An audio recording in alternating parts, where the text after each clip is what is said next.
WhatsApp guys, welcome back once again. So दोस्तों, आज की कहानी जो एक्सप्लेन करने जा रहे हैं उसका नाम है मॉर्बियस।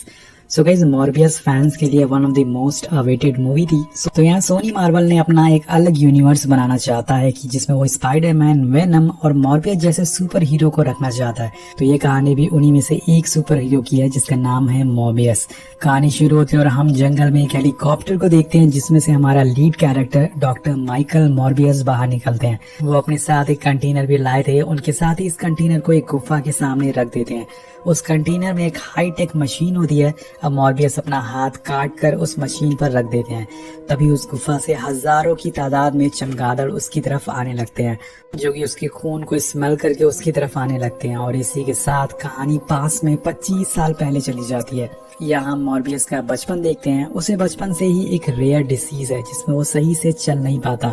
उसे स्टिक का सहारा लेना पड़ता है और उसका ट्रीटमेंट ग्रीस के एक हॉस्पिटल में चल रहा है। अब एक दिन उसकी मुलाकात एक नए बच्चे से होती है जो कि यहाँ पर नया आया हुआ है, जो उसी की तरह चल नहीं सकता। उसका नाम लूसियन होता है, लेकिन मॉर्बियस उसे माइलो कह के बुलाता है क्योंकि जो बच्चा इस बेड पर पहले था उसका नाम माइलो था।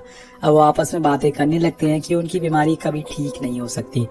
तो वो नॉर्मल बच्चों की तरह खेल नहीं सकते और इसलिए बाहर कुछ स्कूल के बच्चे उनका मजाक उड़ाने लगते हैं। तभी ये देखकर माइलो अचानक से बेहोश हो जाता है। मॉर्बियस मदद के लिए नर्स को बुलाता है, लेकिन अभी यहाँ पर कोई भी मौजूद नहीं था। उसे पता चलता है कि उसके पास रखी हुई मशीन खराब हो गई है, इसलिए वो उसे कुछ ही सेकंड में ठीक कर देता है। और यहाँ पर दोस्तों, जैसे ही वो उसे ठीक करता है, माइलो को होश आ जाता है। और जब डॉक्टर एमल को इस बारे में पता चलता है कि उसने इतनी कॉम्प्लिकेटेड मशीन चुटकी भर में ठीक कर दी, तो वो समझ जाते हैं कि वो कोई नॉर्मल बच्चा नहीं है, वो एक जीनियस है। और वो उसे न्यूयॉर्क के एक स्कूल के बारे में बताते हैं जहाँ उसी तरह जीनियस बच्चे पढ़ाई करते हैं। डॉक्टर उसे समझाते हैं कि उसे भगवान की तरफ से एक गिफ्ट मिला है, एक तोहफा मिला है और उसे वो बर्बाद नहीं करना चाहिए। अब माइकल वहाँ जाने से पहले अपने दोस्त माइलो को एक लेटर लिखता है और कहता है कि वो उन दोनों का इलाज ढूंढने जा रहा है और अब से वो समर्स में ही उन्हें मिल पाएगा। यहाँ पर माइलो माइकल का लेटर देखकर इमोशनल हो जाता है और तभी उसका वो लेटर उड़कर बाहर चला जाता है। जब वो उसे लेने बाहर जाता है तो वहाँ पर वही स्कूल के बच्चे उसे बुली करने लगते हैं और उसे मारते भी हैं बुरी तरह से। लेकिन तभी वहाँ डॉक्टर आ जाते हैं जो उसे बचा लेते हैं और अपने साथ ले जाते हैं। अब कहानी प्रेजेंट में आती है और जहाँ हमें पता चलता है कि माइकल ने सिर्फ 19 साल की उम्र में अपना डॉक्टरेट की पढ़ाई पूरी कर ली थी और उसने एक आर्टिफिशियल ब्लड बनाया है जिसकी मदद से आज करोड़ों लोगों की जान बचाई जा सकती है। लेकिन इतनी कामयाबी के बाद भी वो आज अपने इलाज का क्यों ढूंढ नहीं पाया है, इसलिए वो लगातार अपने ऊपर एक्सपेरिमेंट कर रहा है। उसकी दोस्त मार्टिन भी उसका साथ देती है इस काम में, जो कि उसी के साथ काम करती है। यहाँ हम देखते हैं कि मॉर्बियस ने कुछ बैट्स को एक फिश टैंक में बंद करके रखा हुआ है और अपने डीएनए को बैट के डीएनए से मिक्स कर रहा था ताकि उसकी जो बीमारी है वो ठीक हो जाए। मॉर्बियस बताता है कि पूरी धरती पर एक बैट ही है जो खून पीकर जिंदा रह सकते हैं और इन्हें पीते टाइम ये एक सलाइवा को प्रोड्यूस करते हैं जिसमें होता है एंटी कोगुलेंट। सो यहाँ पर मॉर्बियस का ऐसा मानना था कि अगर वो इन वैम्पायर्स के जीन्स को अपने अंदर, अपने डीएनए के अंदर मिला ले तो उसकी भी बॉडी एंटी गैलेंट प्रोड्यूस करेगी और अगर ये करने में वो कामयाब होता है तो वो उसके और उसकी दोस्त यानी कि माइलो की बीमारी ठीक कर सकता है। अब मार्टिन उसे पूछती है कि लेकिन इसकी कीमत तुम्हें चुकानी होगी। तो मॉर्बियस उसे जवाब देता है कि कभी कभी हमें अपने लिमिटेशन के बाहर जाकर रिस्क लेना होता है, तभी हम कुछ बड़ा कर पाते हैं, नहीं तो साइंस का कोई भी मतलब नहीं है। अब वो ये एक्सपेरिमेंट एक रैट पर करता है, लेकिन तभी वो एक्सपेरिमेंट फेल हो जाता है और रैट जो होता है वो मारा जाता है। अभी हम देखते हैं कि मॉर्बियस के एक पेशेंट की हालत खराब हो जाती है। वो उसे देखने में बिजी हो जाता है, लेकिन इसी टाइम मार्टिन देखती है कि जिस रैट पर ये एक्सपेरिमेंट हुआ था वो दोबारा से जिंदा हो गया है, मतलब कि मॉर्बियस कामयाब हो गया है अपने एक्सपेरिमेंट पे। अब ये खबर सबसे पहले वो अपने दोस्त माइलो को बताने जाता है। माइलो जो कि एक बिलियनर होता है और वही था जो कि मॉर्बियस के एक्सपेरिमेंट को फंड कर रहा था। मॉर्बियस उसे बताता है कि इतने सालों बाद फाइनली उसने उन दोनों का क्योर ढूंढ लिया है और अब वो भी बाकी लोगों की तरह चल पाएंगे। ये सुन के माइलो बहुत ही खुश होता है।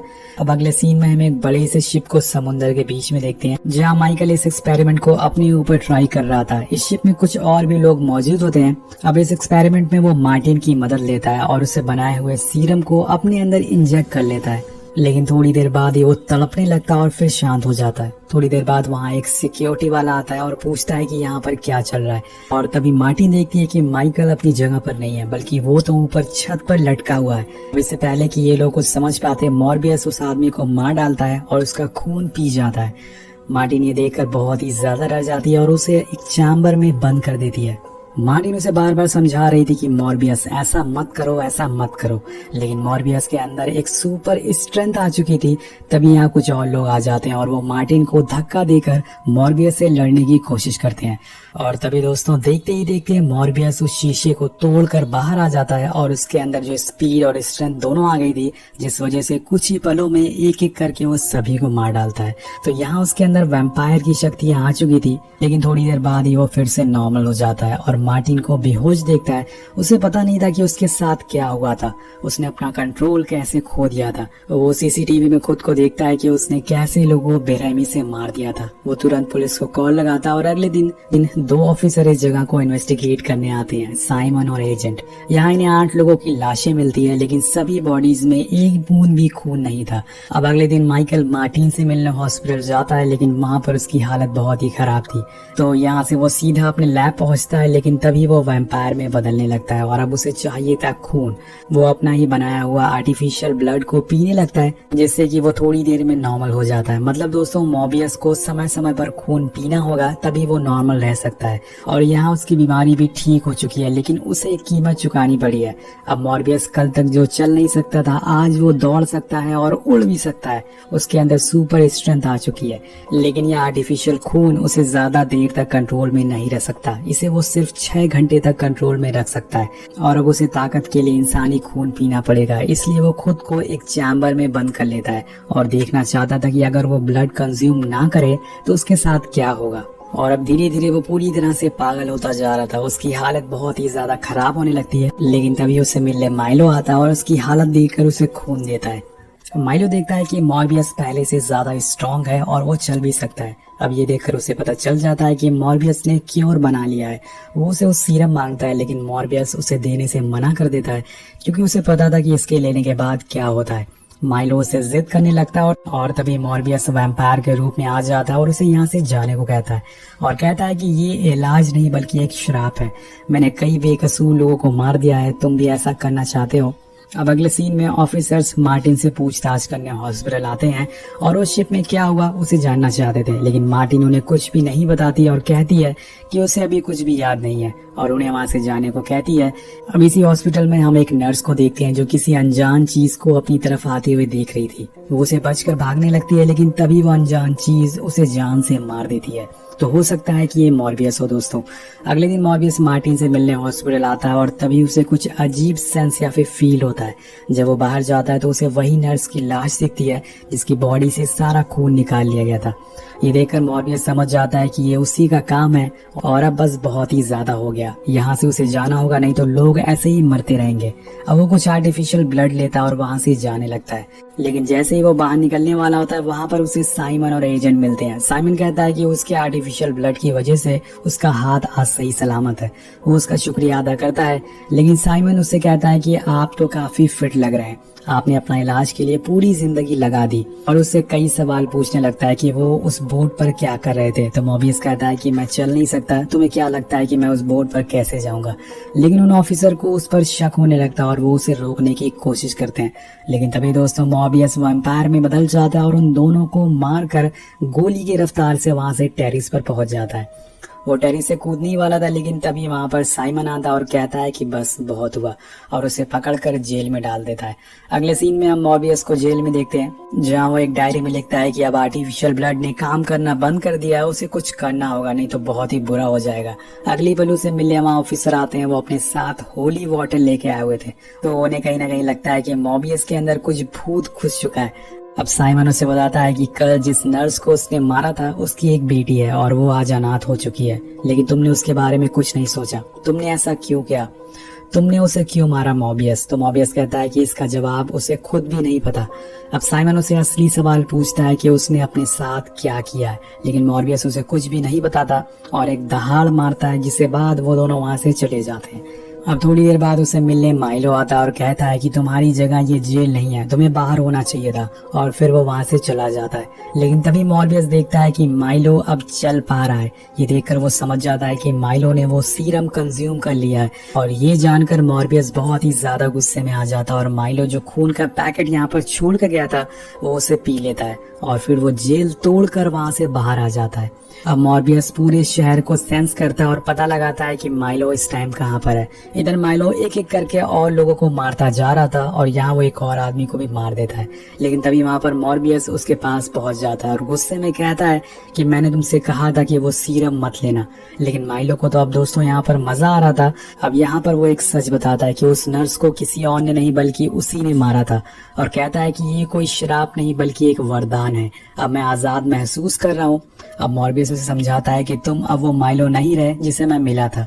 तब यहाँ पर दोस्तों दोनों में लड़ाई होना शुरू हो जाती है और वो लड़ते लड़ते सबवे में पहुंच जाते हैं। उन्हें एक पुलिस वाला वहां पर पकड़ लेता है, लेकिन माइलो के आगे वो कहाँ टिकने वाला था। वो एक ही सेकंड में उसे निपटा देता है, और जहां मॉर्बियस अपने आप को रोक रहा था खून पीने से, वहीं माइलो लोगों के लगातार खून पीते जा रहा था और सभी को मार मार कर वो डांस भी करने लगता है, जो कि काफी वियर्ड लगता है। तो यहाँ पर इसको साइको दिखाने की कोशिश करी गई है, इसको भी जोकर बनना है। अब दोस्तों लगातार लोगों के खून पीने की वजह से माइलो मॉर्बियस से ज्यादा ताकतवर होता जा रहा था। अब यहाँ दोनों में फिर से फाइट होना शुरू हो जाती है और माइलो मॉर्बियस पर भारी पड़ता जा रहा था।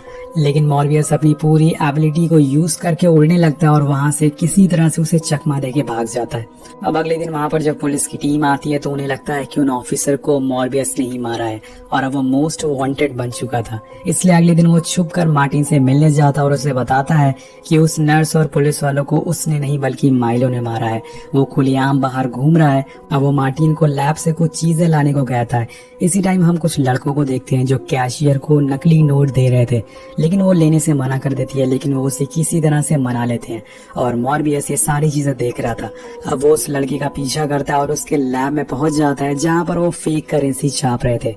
मॉर्बियस उनसे लैब से जाने को कहता है ताकि वो उस लैब को यूज कर सके, लेकिन तभी एक बंदा उसे अकड़ दिखाने लगता है और मॉर्बियस उसके हाथ की 27 की 27 हड्डियां तोड़ देता है और कहता है अब मॉर्बियस इस लैब को अपने लैब में बदल देता है जिससे वो माइलो को रोकने का तरीका ढूंढ सके। इधर माइलो जो कि पूरे ऐश में था वो मस्त नहा धोकर क्लब में पहुंचता है और एक लड़की के साथ फ्लर्टिंग करने लगता है, लेकिन तभी उसका बॉयफ्रेंड वहां आ जाता है और उसे धक्का दे देता है। माइलो को यहाँ पर बहुत ही गुस्सा आता है, लेकिन वो उस टाइम उसे कुछ नहीं कहता। लेकिन दोस्तों बाद में क्या होगा आप सभी लोग समझ गए होंगे। अब अगले सीन में हम मार्टिन को लैब में देखते हैं जहाँ माइलो भी पहुंच जाता है और मॉर्बियस के बारे में पूछता है और कहता है कि वो अकेला है और उसे मेरी जरूरत है, और पूछता है कि क्या तुम्हें पता है कि वो कहाँ पर है। मार्टिन उसे नाम में जवाब देती है। अब वो उसके पास आकर उसे दोबारा पूछता है और इस बार भी वो मना कर देती है, लेकिन माइलो उसकी तेज हार्ट बीट यानी कि दिल की धड़कन को सुन लेता है और समझ जाता है कि वो झूठ बोल रही है और वहां से निकल जाता है। मार्टिन भी कुछ जरूरी चीजें लेके वहां से निकल जाती है और इधर ऑफिसर्स उन क्लब वाले लोगों की लाशें मिलती है जिन्हें माइलो ने मारा था। तभी उन्हें सीसीटीवी फुटेज में ये भी पता चलता है कि ये मॉर्बियस नहीं बल्कि कोई और बंदा है। मतलब यहाँ पर अभी एक तो इनसे संभाल नहीं रहा था और यहाँ पर एक और बंदा आ गया है। दूसरी तरफ डॉक्टर एसल ये सारी न्यूज देख रहे थे। न्यूज में सभी को लग रहा है कि इसके पीछे डॉक्टर माइकल मॉर्बियस है, लेकिन सच्चाई दोस्तों कुछ और होती है। जब डॉक्टर उस फुटेज को देखते हैं तो वो समझ जाते हैं कि ये कोई और नहीं बल्कि माइलो है। वो उसे मिलने उसके पैलेस में जाते हैं और उसे पूछते हैं कि ये तुमने अपने साथ क्या कर लिया। तो माइलो कहता है कि मेरा दोबारा जन्म हुआ है और मैं माइकल की तरह नहीं हूँ, मैंने अपने इस रूप को एक्सेप्ट कर लिया है। डॉक्टर उसे समझाते हैं कि हम इसका क्योर ढूंढ सकते हैं और साथ मिलकर इसे लड़ सकते हैं, लेकिन माइलो उन पर गुस्सा हो जाता है और उनके पेट को ही फाड़ देता है क्योंकि उसका मानना था कि ये कोई बीमारी नहीं बल्कि उसका पुनर्जन्म है। इधर मॉर्बियस ने अब एक एंटीडोट बना लिया था जो कि बैट्स के लिए जानलेवा है और इसे वो इंजेक्ट करते ही माइलो मारा जाएगा, लेकिन इससे पहले उसे माइलो से लड़ना होगा। अब आगे वो डॉक्टर निकोलस से मिलने जाता है जहां उसकी हालत देखकर वो बहुत ही दुखी होता है, लेकिन तभी मॉर्बियस को पता चलता है कि माइलो ने मार्टिन को पकड़ लिया है। अब मॉर्बियस गुस्से में पूरे शहर को सेंस कर लेता है और उसे पता चल जाता है कि माइलो कहाँ पर है, लेकिन जैसे ही वो वहां पहुंचता है माइलो ने मार्टिन को बाइट कर लिया था और वो मरने की हालात में थी और देखते ही देखते उसकी मौत हो जाती है और मॉर्बियस ये सदमा बर्दाश्त नहीं कर पाता और जोर से चिल्लाता है।